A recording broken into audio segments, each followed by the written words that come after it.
Say a fight over who took the last beer and burned some food ended in murder. Tonight, the husband is dead, the wife in jail. Police say the woman told police all kinds of stories in an attempt to cover her tracks. That's where the story gets even more unusual. Brenda Waters is live with new details on this. Brenda.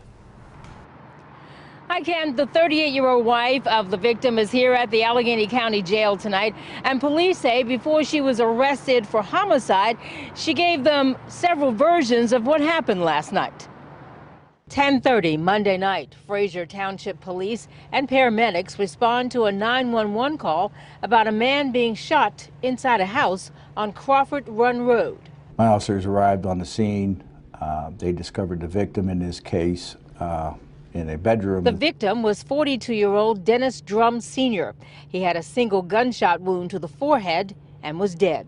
His wife, 38-year-old Teresa Drum, initially said this to police. She reported to the officers that it was her husband had taken his own life. Police say Teresa Drum had several stories. In fact, she told investigators she had consumed 7 beers, and her husband was mad because she drank the last beer in the house. She claims he pointed a gun at her. When she tried to push it away, it went off.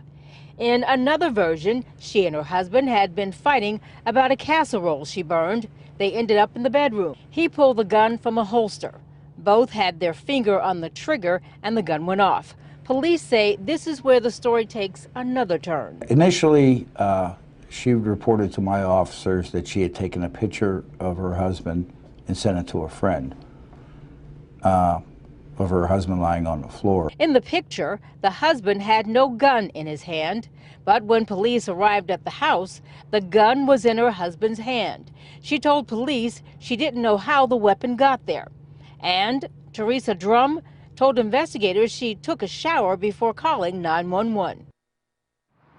And police say they had been at the house one time before for a domestic problem. Now, the couple had 2 children, and police say they were home last night during the shooting. Reporting live at the county jail, Brenda Waters, KDKA TV News.